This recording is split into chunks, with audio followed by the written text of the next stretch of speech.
Anne was working on her biography of Edmund Gosse, Edmund Gosse of Father and Son, and so there was a lot of stuff in the house by Edmund Gosse, but also there was stuff by his father, Philip Henry Gosse, including his extraordinary work on creation.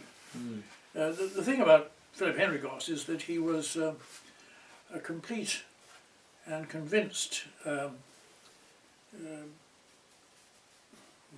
can't think of the best word. Evangelicist? Well, it's not so much the evangelical thing, but he believed in the literal truth of the Bible. Fundamentalist. Yes, he was a fundamentalist. And he wrote this particular book, published this particular book called Omphalos, which was an interpretation of the creation, of God's creation, as seen in the things of this world, but which took the biblical version, the 6 days of creation, completely literally. It's a beautifully written book. It's a very exciting book, because, among other things, Philip Henry Gosse was a very, very close and exact observer of the natural world. And this book, Omphalos, is as close in its detail, in the way it looks at nature, as Darwin.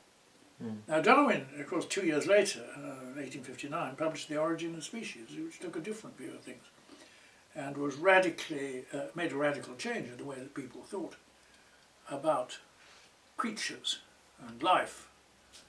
And this poem of mine is called At Marychurch. Marychurch is the little place on the Devon coast near Torquay, where P.H. Gosse lived for over 30 years, and here he made many of his observations of marine biology. He was particularly a marine biologist. And in this poem called At Marychurch, it's in the voice of Philip Henry Gosse. And much of it is really taken from the book Omphalos, but it turns into a poem, but it's a statement in rather rhetorical terms. At Marychurch. Here at the bench in front of me, the flasks ripple and throb with all the simulacra Providence has provided. The various tasks assigned to each and all by their Creator perform and are performed. Forests of spines, vitals enclosed in hollow boxes, shells built of 1,000 pieces, glide along majestically over rock and reef.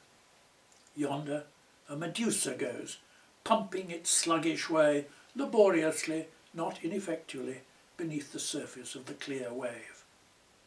A mass of millipore, a honeycomb much like the second stomach of an ox, slimes, reappears, retires, appears once more. And there, that massive shrub of stone, the coy calcareous atoms of the madrepore, short branches, branched and branched again, pierced through with holes innumerable, threaded with tentacles. Ah, here is the little architect ready to answer for himself. He thrusts his head and shoulders from his chimney top and shouts his cognomen of Marychurch Ringens. Look, he is in the very act of building now. Did you see him suddenly bow down his head and lay a brick upon the top of the last course? And now again he builds another brick, his mould a tiny cup below his chin, his sole material the floating flockhouse atoms of his refuse.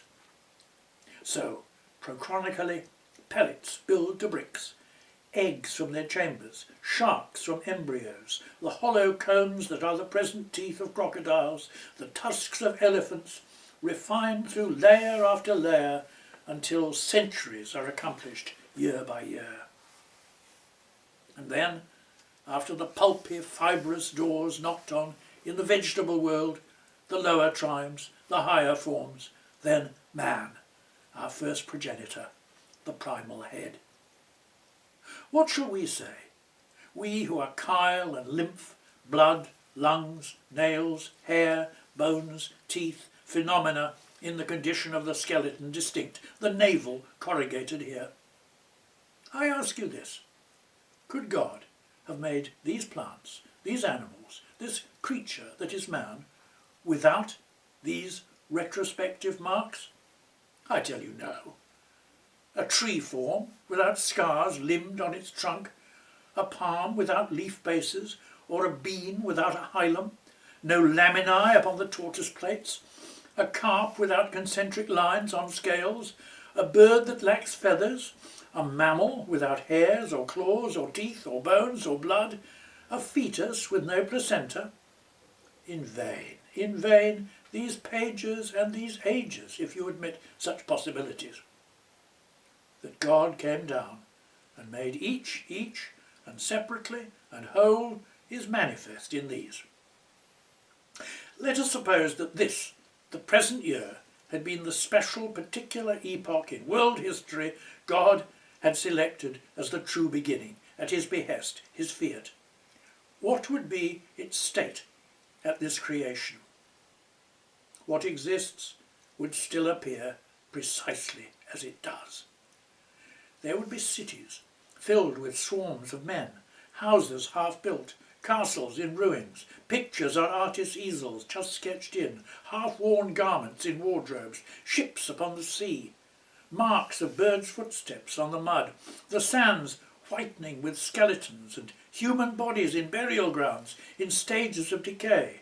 These and all else, the past, would be found now because they are found in the world now, the present age, inseparable from the eruption, the one moment chosen, the constitution, the condition.